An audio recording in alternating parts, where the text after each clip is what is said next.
Bismillah, Assalamualaikum warahmatullahi wabarakatuh. Alhamdulillah, wassalatu wassalamu ala rasulillah. Amma ba'du.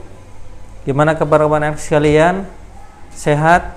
Alhamdulillah. Semoga Allah selalu memberikan kesehatan kepada kita semua. Amin ya rabbal alamin. Alhamdulillah, pada kesempatan hari ini insyaallah ta'ala kita akan belajar melanjutkan pelajaran kita, ini pendidikan agama Islam kelas 2 pelajaran 5 yang mana berjudul azan dan iqamah ya. Shalawat serta salam selalu tercurahkan kepada Nabi kita Nabi Muhammad sallallahu alaihi wasallam, yang mana sampai saat ini kita dapat merasakan indahnya Islam dan manisnya iman. Ya, sebelum kita belajar, ya, marilah kita untuk berdoa bersama-sama. Ya.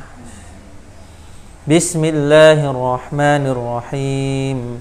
Raditu billahi rabba wa bil islami dina wa bi Muhammadin nabiyya wa rasula.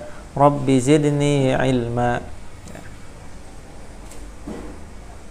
Nah, sebelum belajar, ya, Ustadz selalu mengingatkan untuk mempersiapkan alat tulisnya, ya, buku paketnya, buku tulisnya, agar apa yang kita pelajari pada hari ini dapat kita catat, ya, hal-hal yang penting yang perlu dicatat. Oke. Ya, azan dan iqamah ini ya berbeda ya. Yang pertama azan itu adalah seruan untuk mengajak kaum muslim untuk mendirikan sholat ya. Azan digunakan apabila telah masuk waktu sholat fardu, yaitu sholat wajib maupun sholat Jumat ya. Itu ya makna dari azan ya.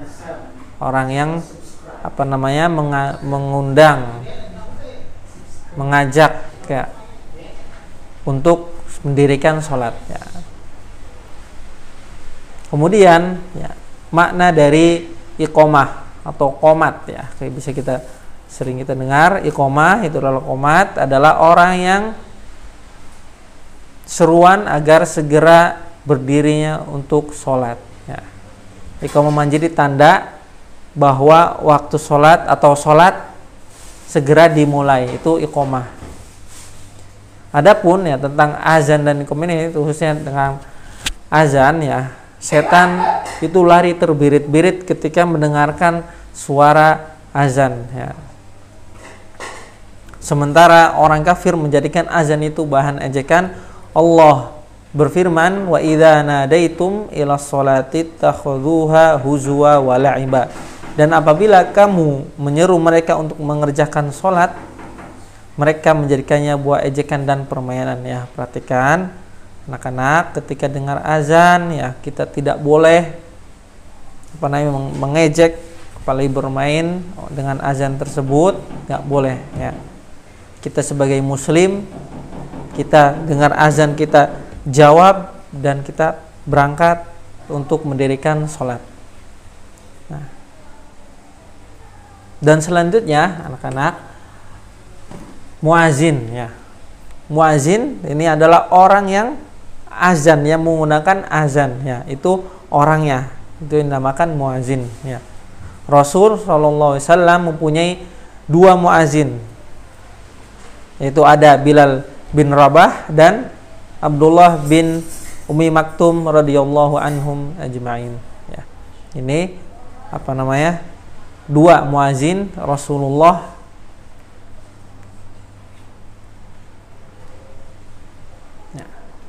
Dalam sebuah hadis ya, ini keutamaan tentang seorang muazin ya, disebutkan dalam hadis bahwa muazin akan menjadi orang yang paling panjang lehernya kelak di padang mahsyar ya. Artinya apa? Mempunyai pahala yang sangat besar ya. Sebagai muazin mempunyai pahala yang sangat besar karena muazin ini mempunyai jasa. Jasa, dia memberikan memberitahu dan mengajak orang-orang untuk mendirikan sholat, dan insya Allah pahalanya orang yang mendirikan sholat itu muazin ya. Jadi kita apalagi terlebih laki-laki yang mempunyai kelebihan suara yang merdu, yang lantang ya, kita harus belajar azan ya. Insya Allah pahalanya besar ya. Adapun untuk menjadi muazin ya harus ada beberapa syarat ya. Jadi tidak sembarangan untuk muazin ini kita azan, tidak sembarangan ya. Namun ada beberapa syarat yang harus dipenuhi. Yang pertama ya, yaitu laki-laki dan beragama Islam ya. Itu laki-laki ya, perhatikan harus laki-laki dan beragama Islam. Selain muslim tidak boleh azan ya. Kita laki-laki, yang laki-laki ya, belajar dari sekarang meskipun masih kecil, belajar azan ya. Keutamanya besar nanti. Nah, yang kedua ya, syarat menjadi muazin itu memiliki suara yang lantang, yang keras ya. Tuh. Siapa yang berbakat jadi suara lantang. Yang ketiga, mengetahui waktu-waktu sholat dengan tepatnya. Itu diantara syarat untuk menjadi muazin. Jadi tahu ketika waktu-waktu sholat. Yang keempat, dapat melafalkan kalimat azan dan iqamah dengan fasih ya, tidak berlebihan dan tidak tergesa-gesa ya. Itu diperlukan untuk belajar ya. Makanya kita yang laki-laki dari sekarang untuk belajar azan dan iqamah. Dan azan dan iqamah ini sebaiknya dikumandangkan oleh muazin yang sama ya. Azan juga dan qomat juga atau iqamah disyariatkan untuk satu orang ya, satu orang saja. Azan juga, iqamah juga ya.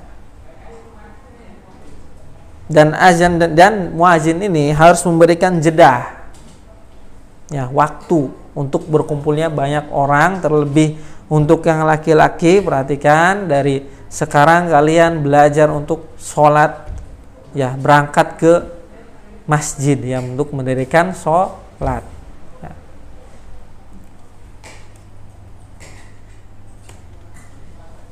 Nah, adapun lafaz azan dan iqamah ya, iqamah dan azan dan iqamah ini diajarkan oleh Rasulullah SAW ya. Oleh karena itu tidak boleh ya ditambahkan atau dikurangi lafaz dari azan dan iqamah. Yang pertama yaitu bacaan iqamah.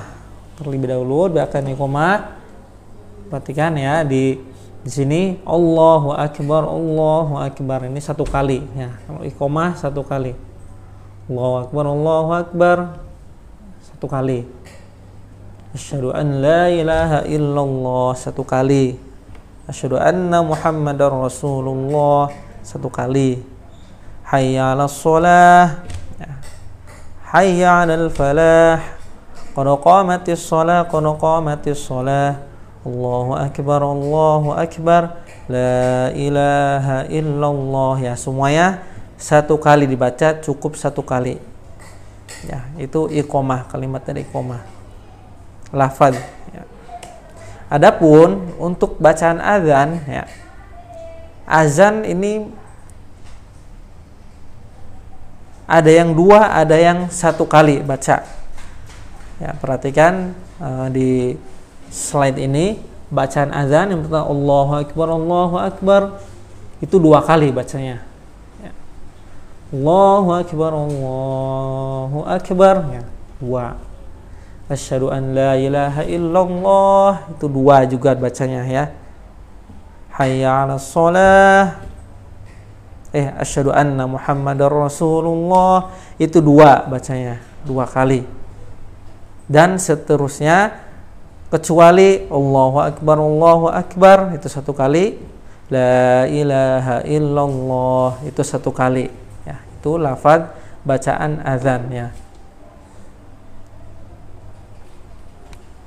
Dan azan ini juga sebagai muslim kita hendaknya untuk menjawab azan tersebut ya. Jadi ketika dengar azan itu tidak diam aja ya atau cuek ya, enggak. Jadi ada jawabannya ya. Yang pertama ya, lafadz azan Allahu Akbar, jawabnya apa? Sama ya, Allahu Akbar ya. Asyhadu an la ilaha illallah, sama ya, kita jawab asyhadu an la ilaha illallah. Asyhadu anna Muhammadar Rasulullah, jawabnya sama juga, asyhadu anna Muhammadar Rasulullah. Nah, perhatikan yang selanjutnya ini berbeda ya. Hayya 'alas shalah, ini jawabnya la haula wala quwwata illa billah. Itu jawabannya. Hayya 'alal falah, jawabnya sama dengan hayya 'alas shalah, yaitu la haula wala quwwata illa billah. Ya. Nah, as-salatu, dan selanjutnya lafaz selanjutnya as-salatu khairum minan naum. Ini lafaz ketika azan subuh ya, ada tambahan, boleh membaca as-salatu khairum minan naum atau langsung ke Allahu Akbar boleh ya, tapi ini khusus di waktu salat subuh ya. Jawabannya sodakta wa barorta. Allahu Akbar. Nah, jawabnya la ilaha illallah ya. Itulah azan dan jawaban azan tersebut. Ya, kemudian ketika kita sudah menjawab azan, kita membaca doa setelah mendengar dan menjawab azan tersebut, yaitu Allahumma rabba hadhihi ad-da'wati tammah was-salatil qa'imah ati Muhammadanil wasilata wal fadilah wab'athhu maqaman mahmudanil ladzi wa'adtah. Ya, cukup sampai situ.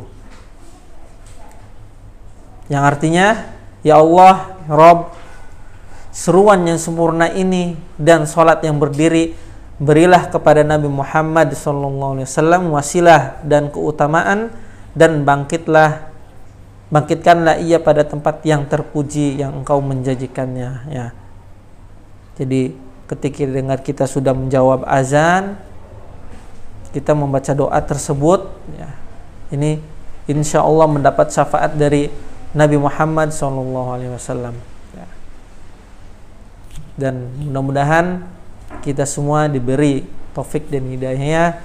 Semoga kita menjadi orang yang istiqomah di jalan Allah Subhanahu wa taala. Kurang lebihnya Ustaz mohon maaf. Mungkin yang bisa kita bahas kali ini cukup sampai di sini. Kurang lebihnya mohon maaf. Kita tutup doa penutup majelis. Subhanakallahumma wa bihamdik asyhadu an la ilaha illa anta astaghfiruka wa atubu ilaik. Wassalamualaikum warahmatullahi wabarakatuh.